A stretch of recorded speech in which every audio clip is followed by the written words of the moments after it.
Singham again में असल में कोई लौटता दिख रहा है तो वो है अर्जुन कपूर। डेंजर लंका उर्फ रावण। दिग्गजों को भूल हर किसी की जुबान पर सिर्फ डेंजर लंका का ही नाम है। ये कलयुग है अवनी, कलयुग। इस बार रावण जीतेगा। सिंघम अगेन बॉक्स ऑफिस पर ताबड़तोड़ कमाई कर रही है।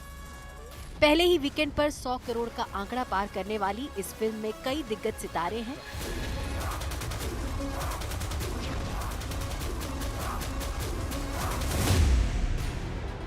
मगर असली जलवा अर्जुन कपूर का नजर आ रहा है।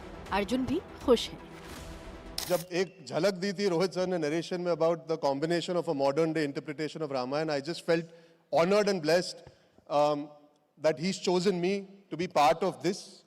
So yeah, I might be the antagonist in the film and I might be Danger Lanka, I might be the Ravan, लेकिन मेरे लिए the small child inside you loves cinema is just so happy and so proud to be part of this massive extravaganza of entertainment for our audiences, and I'm just a very, very lucky guy right now, just literally pinching myself to believe, is this actually true? That's all.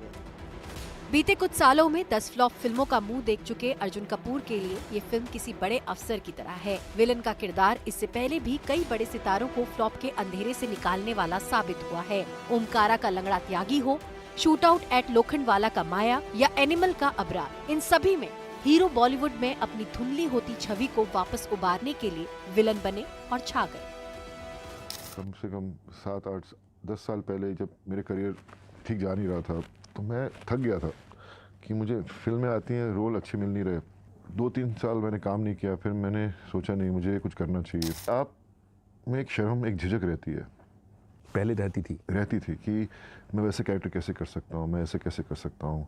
आप हमेशा hero सोचते थे, लेकिन जब आपको एक ऐसे role करने पड़ते हैं जो आपको चैलेंज करते हैं, और अगर आप उसको एक्सेप्ट कर लो कि मुझे ये चैलेंज फेस करना है, तब आपके अंदर से खुद एक शक्ति आती है, एक पता नहीं एक एनर्जी आती है जो आपको एक it's like a driving force. देखिए, जितना बड़ा खलनायक होगा उतना ही बड़ा नायक होगा, ये सिद्धांत भरतनाट्य शास्त्र का है। और पहले खलनायकों की एक अलग विधा होती थी। वो के तिवारी से ले, जानकी दास से लेके अजीत साहब, प्राण साहब और ढेर सारे, अमजद खान, गुलशन ग्रोवर एक आखिरी खलनायक जो बचे हुए थे। तो अब सिनेमा भी बदल गया है और अब विलन जो है वो खलनायक के किरदार में जो शेड्स होते हैं उसको निभाने का एज एन एक्टर बहुत बड़ा चैलेंज होता है। तो उसको उस चैलेंज को एक्सेप्ट करने में अंदर का एक्टर सेटिस्फाई होता है। इसलिए स्टार्स भी अब खलनायक का किरदार स्वीकार करने लगे हैं और जाहिर तौर पर हम देखते हैं कि वो सफल भी होते हैं क्योंकि लोगों को वो पसंद आने लगता है, क्योंकि स्टार्स से कनेक्ट ऑलरेडी है।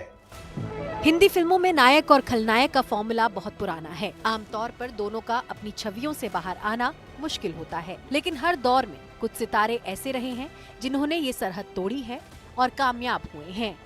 इस कतार में नया नाम लगता है अर्जुन कपूर का होने जा रहा है। तेरी रामायण का रावण हूँ मैं। Bureau report, NDTV India.